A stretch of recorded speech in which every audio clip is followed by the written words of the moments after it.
Hello, this is Ron Paul with your weekly update for August 29th.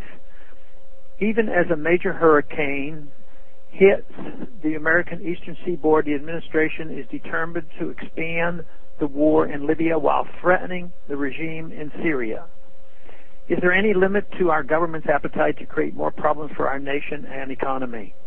Americans may be tempted to celebrate the apparent victory of U.S. and NATO-backed rebels in Libya, since it seems the Gaddafi regime is overthrown.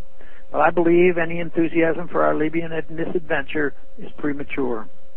The Obama administration attacked Libya without a constitutional declaration of war, without congressional authorization, without meaningful consultation with Congress, and without a dollar being authorized from the House or Senate. It was a war started by a president who turned to the United States for its authority and ignored the authority of the U.S. Congress. Are we better off as a nation by ignoring and debasing our Constitution? Are we better off having spent more than $1 billion attacking a country thousands of miles away that had not threatened us? Are we more financially sound having expanded the empire to include yet another protectorate and probable long-term military occupation?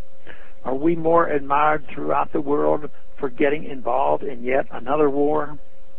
Still, many will claim that getting rid of Libyan ruler Gaddafi was worth it. They will say that the ends justify the means. As the civilian toll from NATO bombs adds up in a war started under the guise of protecting a civilian population, even the initial argument for intervention is ridiculous. We should not forget that there were no massacres taking place in Libya before the NATO attack.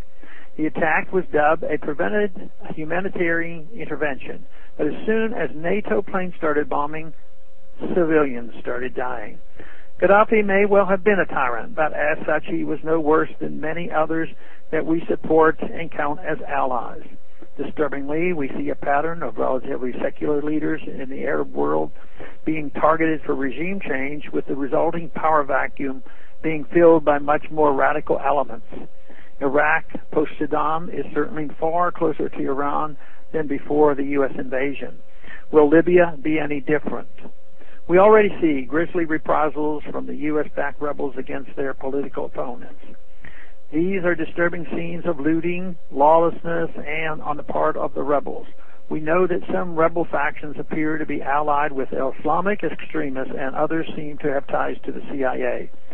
They also appear to have a penchant for killing each other as well as supporters of the previous regime.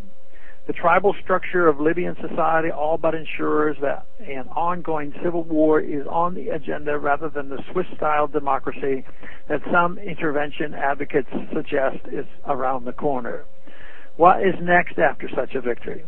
With the big Western scramble to grab Libya's oil reserves amid domestic political chaos and violence, does anyone doubt that NATO ground troops are not being prepared for yet another occupation?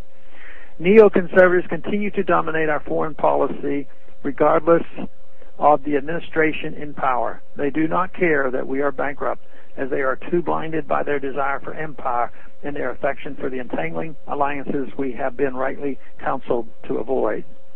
They have set their sights next on Syria, where the U.S. moves steadily toward intervention in another domestic conflict that has nothing to do with the U.S.